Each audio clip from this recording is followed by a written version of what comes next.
Protests and riots swept across Europe this week as thousands went to the streets to air their grievances over austerity policies imposed by governments still trying to get to grips with an economic crisis. Discontent is deepening across the continent, but just how far will the cracks reach? Welcome back to Analysis Review. With me here to look more closely at where the political reverberations of Europe's economic crisis have reached are Tony Barber, our Europe editor, and Ferdinando Giugliano from our leader writing team. Welcome to you both. Tony, start with you. Dramatic scenes that we've just seen there. I mean, is the crisis driving fragmentation in Europe? There's a curious paradox here. On the one hand, the crisis is causing most national governments, particularly those in the Eurozone, to believe that the answer lies in closer integration, and they've taken some quite significant steps in that direction to tighten the governance and economic policy making structures of the Eurozone. But on the other hand, what we've seen is tremendous pressure put on societies in the form of welfare spending cuts, pressure on middle class living standards, and of course above all rising unemployment.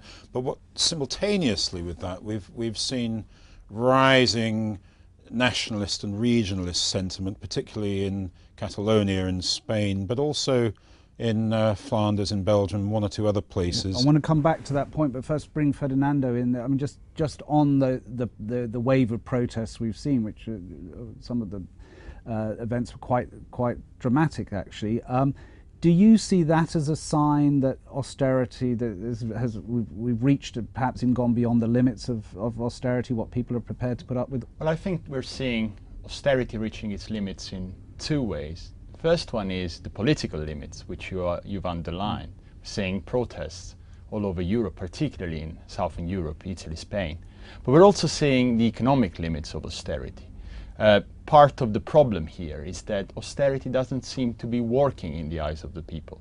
GDP is contracting in many of these countries as a result of the austerity measures taken by government.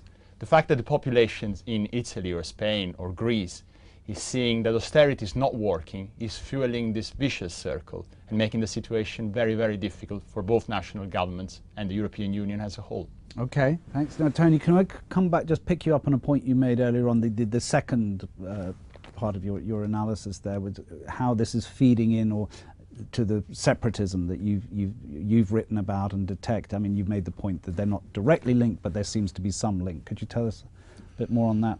Well, on the 25th of November, that's to say in Sunday week, there's going to be a regional election in Catalonia, which seems certain to produce a victory for the main Catalan nationalist mainstream party, which wants to call a referendum on Catalonia's right to secede. The link lies in the defects of the Spanish model of decentralized government that was created after Spain's return to democracy in the 1970s. It's worked well while the economy was going well, but when the crisis struck, it was revealed that numerous regional governments were basically driven out of the debt markets, including Catalonia itself. Catalonia is a richer region than most other regions in Spain, and the political classes in Barcelona were able to play on the sense that the Catalans were subsidizing less well-off parts of Spain. That would be disputed, of course, by the authorities in Madrid. I want to quickly move across there away from Spain to Italy, obviously a country you know very well, Ferdinando. I mean, if we'd been having this conversation 10, 20 years ago, Italy might well have been the focus of interest, with people saying there's a threat of separatism with various parts of the country wanting to leave other parts. We haven't heard much about that recently, have we? Why?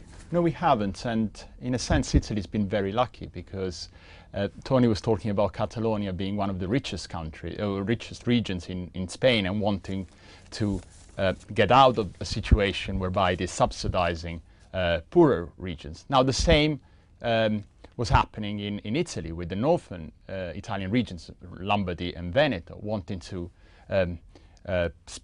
pull out or break away from Italy. Now, what's happened is that the Northern League, the party which had collected these grievances, is now extremely weak. There's a change of leadership going on.